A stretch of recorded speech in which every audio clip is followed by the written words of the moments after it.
ഇന്നിപ്പോൾ ഞങ്ങളുണ്ടല്ലോ പറവൂരുള്ള Jewish synagogue കാണാൻ ഇറങ്ങിയിരിക്കുകയാണ്. ജൂസ് സ്ട്രീറ്റിന്റെ എൻട്രൻസിൽ തന്നെ രണ്ട് സൈഡിലായിട്ട് വലിയ തൂണുകളുണ്ട് കേട്ടോ. അപ്പോൾ ഇത് കഴിഞ്ഞിട്ട് അങ്ങോട്ട് അടുപ്പിച്ചടുപ്പിച്ച് കുറേ വീടുകളുണ്ട്. അഗ്രഹാരത്തേക്കൊക്കെ കയറുന്ന പോലെ കേട്ടോ എനിക്ക് തോന്നിയത്. പക്ഷെ അൺഫോർച്ചുനേറ്റ്ലി ഇവിടെ ഒരു ജൂ പോലും ഇപ്പോൾ താമസിക്കില്ല എന്നാണ് പറഞ്ഞത്. എല്ലാവരും ഇസ്രായേലിലേക്ക് പോയിന്ന്.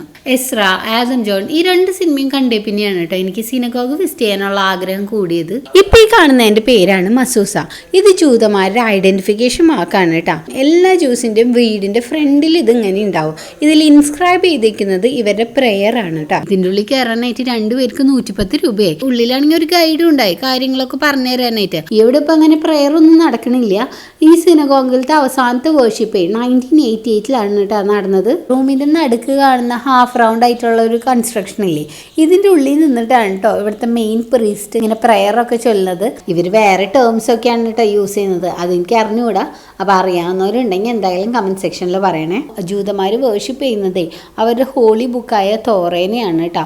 അപ്പോൾ ഈ ചുമരിനോട് ചേർത്തിട്ടുള്ള ഒരു ആർച്ച് കണ്ടില്ലേ, അതിൻ്റെ ഉള്ളിൽ ചെറിയൊരു വിൻഡോ പോലെ ഓപ്പണിങ് കണ്ടില്ലേ, അതിൻ്റെ ഉള്ളിലാണ് ഈ സ്ക്രോൾ ചെയ്യാൻ പറ്റുന്ന തരത്തിലുള്ള തോറ വെക്കുക. ശരിക്കുള്ള ആർച്ച് ഇസ്രായേലിലേക്ക് പണ്ടേ കൊണ്ടുപോയിന്ന ഗൈഡ് പറഞ്ഞത് ഇതിപ്പോൾ ഒരു റെപ്ലിക്ക മാത്രമാണെന്ന്. ഗ്രൗണ്ട് ഫ്ലോറിൽ ആണുങ്ങൾ മാത്രമാണ് കേട്ടോ പ്രേ ചെയ്യുന്നത്. പെണ്ണുങ്ങൾക്കായിട്ട് മേൾ ഭാഗത്ത് ഒരു ഏരിയ സെറ്റ് ആക്കിയിട്ടുണ്ട്. അവിടുന്ന് മാത്രമാണ് പ്രെയർ കാണാനും ചെയ്യാനും ഒക്കെ പറ്റത്തുള്ളൂ. അത്ര വലിയ ഏരിയ ഒന്നും ഇല്ല ഇതിൻ്റെ ഉള്ളിൽ.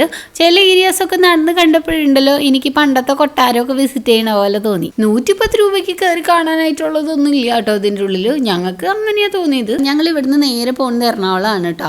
അവിടെ പോവേണ്ട ഒരു അത്യാവശ്യമുണ്ട്. സിനഗോഗിൽ നിന്ന് ഇറങ്ങിയപ്പോൾ തന്നെ ഒരു ഉച്ചയായി.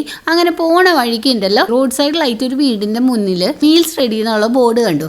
അങ്ങനെ വണ്ടി അവിടെ ചവിട്ടി നിർത്തിയിട്ട് ഉള്ളിലേക്ക് കയറി. 50 രൂപ ഉണ്ടായിരുന്നുള്ളൂ കേട്ടോ മീൻകറി കൂട്ടിയിട്ടുള്ള ഊണിന്. പിന്നെ സ്പെഷ്യൽ ആയിട്ട് മീൻ വറുത്തതൊക്കെ ഉണ്ടായിരുന്നു. പക്ഷെ ഞങ്ങൾ മേടിച്ചതേ കക്കയിറച്ചിയും ചെമ്മീൻ റോസ്റ്റും ആണ് കേട്ടോ. കുഞ്ഞു ചെമ്മീനായിരുന്നു കേട്ടോ റോസ്റ്റ് ചെയ്ത് തന്നത്. ഫുഡ് പോയിസൺ അടിച്ച് ഹോസ്പിറ്റലിൽ കിടന്നേ പിന്നെ ഞാൻ ഈ സംഭവം കഴിക്കില്ല കേട്ടോ. അതുകൊണ്ട് അത് ഫുള്ള് മേട്ടനാണ് കഴിച്ചത്. കക്കയിറച്ചി അത് സൂപ്പർ ആയിരുന്നു. ഇതിനത് ഏതെടുത്തിട്ടുണ്ടെങ്കിലും 50 രൂപയാണ്. യാത്രയൊക്കെ പോകുമ്പോൾ ഇങ്ങനത്തെ കുഞ്ഞു കുഞ്ഞു ഹോട്ടലിൽ നിന്നൊക്കെ ഭക്ഷണം കഴിക്കണം. അത് എക്കണോമിക്കലി വയബിളും ആവും, പിന്നെ ഗംഭീര ടേസ്റ്റും ആയിരിക്കും. എന്തായാലും കൊച്ചി ഭാഗത്തേക്ക് അങ്ങ് പോവുകയാണ്. അപ്പോൾ ഫോർട്ട് കൊച്ചിയിലുള്ള സിനഗോഗ് ഒന്ന് കയറി കാണാന്ന് വെച്ചു.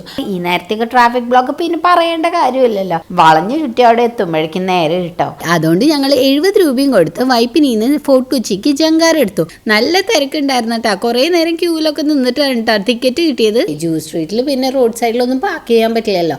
അങ്ങനെ ഞങ്ങൾ പാർക്കിന്റെ അവിടെ പോയിട്ട് വണ്ടി ഇട്ടേച്ചു. 30 രൂപയായി. എന്നിട്ട് അവിടെ നിന്ന് നടക്കുകയാണ് കേട്ടോ ചെയ്തത് സിനഗോഗിക്ക്. ദിലീപിന്റെ ഗ്രാമഫോൺ സിനിമയാണ് കേട്ടോ എനിക്ക് ഇതികൂടെ നടന്നപ്പോൾ ഓർമ്മ വന്നത്. രണ്ട് സൈഡിൽ നിറച്ച് തിങ്ങി നിൽക്കുന്ന കടകളും അതിലാണെങ്കിൽ ഗംഭീര വെറൈറ്റി ആന്റിക്സ് ഒക്കെ ഉണ്ടായിരുന്നു. പിന്നെ ഇതിന്റെയൊക്കെ വില ഒന്ന് കണ്ടപ്പോഴേ ഞങ്ങൾ ഉള്ളിൽ ഊഹിച്ചു. അതുകൊണ്ട് തന്നെ ആ കടയിൽ പോയിട്ട് അവരെ ബുദ്ധിമുട്ടിച്ചൊന്നുമില്ല കേട്ടോ. വിൻഡോ ഷോപ്പിംഗ് ആയിരുന്നു മൊത്തം. പിന്നെ ജൂസ് സ്ട്രീറ്റിൽ ഒരു പോയിന്റ് കഴിഞ്ഞിട്ടുണ്ടെങ്കിൽ പിന്നെ വണ്ടികൾക്കൊന്നും കടക്കാൻ പാടില്ലല്ലോ. ആ ഭാഗത്ത് എത്തിയപ്പോൾ പിന്നെ പാത്തുട്ടി തന്നെ ഓടി ഓരോ കടകളിലേക്ക് കയറലായി. അവൾക്ക് ഓരോ ടോയ്സ് ഒക്കെ കണ്ടുപിടിച്ചിട്ട് അത് വേണം ഇത് വേണം എന്നൊക്കെ പറിച്ചലായി. പിന്നെ ഏട്ടൻ പറഞ്ഞു കുറച്ചും കൂടി നല്ല ടോയ്സ് മുന്നിലുണ്ട്, വാ വാ നടക്കാം എന്ന് പറഞ്ഞു. ഞങ്ങൾ പിന്നെ പറ്റിക്കാൻ എടുക്കലാണല്ലോ. സിനഗോഗിന്റെ അവിടെ ഒരു ബോർഡിൽ എഴുതി വെച്ചിട്ടുണ്ട് വീഡിയോഗ്രാഫി ഫോട്ടോഗ്രാഫി അലൗഡ് അല്ലാതെ. അപ്പൊ ഏട്ടൻ പറഞ്ഞു വേണ്ടേ അതിന്റെ ഉള്ളിലേക്ക് കയറണ്ട, അവര് വീഡിയോ എടുക്കാനൊന്നും സമ്മതിക്കില്ല എന്ന്. അപ്പൊ നമുക്ക് പുറത്തുനിന്ന് കണ്ടിട്ട് പോവാന്ന്. എനിക്കെന്തോ അത്ര വിശ്വസനീയമായി തോന്നിയില്ല.